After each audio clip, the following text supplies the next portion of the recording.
Hi అండి, అందరూ బాగున్నారా? కుమారి ఆంధ్ర రుచులకి స్వాగతం. ఈరోజు ఇదిగో ఏం చేద్దాం అనుకుంటున్నానంటే చపాతీలోకి పరోటాలోకి సింపుల్గా బంగాళదుంప లేకుండా కర్రీ ఎలా చేసుకోవాలో చెప్తున్నాను.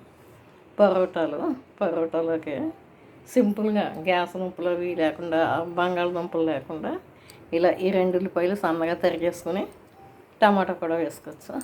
ఆకన్న కొత్తిమీర, ఫస్ట్ కరివేపాకు, ఇదిగో పచ్చిమిర్చి, ఇదిగో పోపు వేగాక ఆ సన్నగా తరిగిన ఉల్లిపాయ ముక్కలు అవి వేసేసుకోవడమే. వేసుకుని మగ్గ పెట్టేసుకోవడం. ఇదిగోండి పోపు వేగిపోయింది. ఉల్లిపాయలు, కరివేపాకు, పచ్చిమిర్చి వేసేస్తాం. ఇదిగో సాల్ట్ వేసేస్తున్నాం.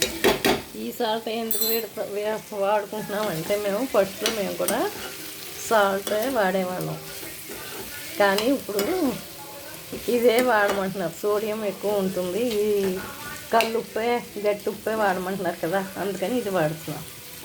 హెల్తీగా కూడా ఉండాలి కదా మనం, అందుకని. ఇదిగో ఇది వేగిపోతుంది. మూత పెట్టేసుకున్నాం.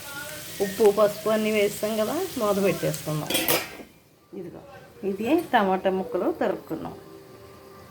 ఇది 3 వంతులు మగ్గిపోయాక టమాటా ముక్కలు కూడా వేద్దాం.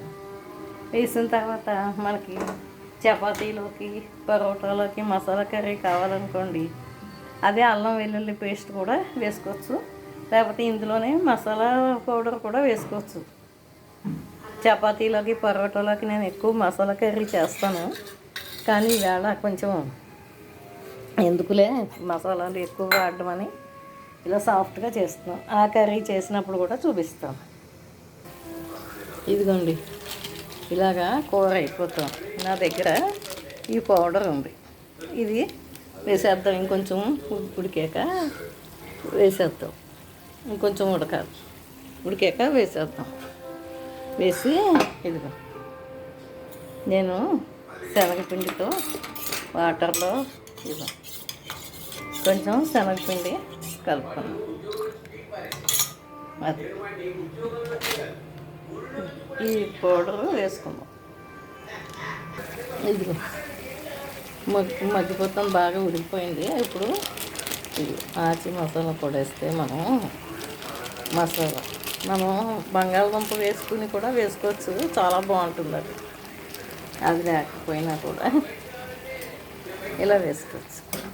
ఎక్కువ నేను ఏం చేస్తానంటే, మేమే కాకినాడలో నేను మా వారే ఉంటే ఇలా సాఫ్ట్గా వండేస్తాను. ఎక్కువ మా పిల్లల దగ్గర ఉన్నప్పుడు మసాలాలు ఎక్కువ వండుతాను, వాళ్ళు ఇష్టంగా తింటారు అని.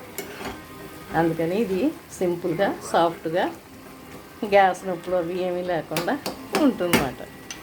అలా అని ఇది పెద్దవాళ్ళే తినాలి అని ఏమీ లేదు, పిల్లలు కూడా ఈజీగా అయిపోతుంది, సింపుల్గా అవుతుంది.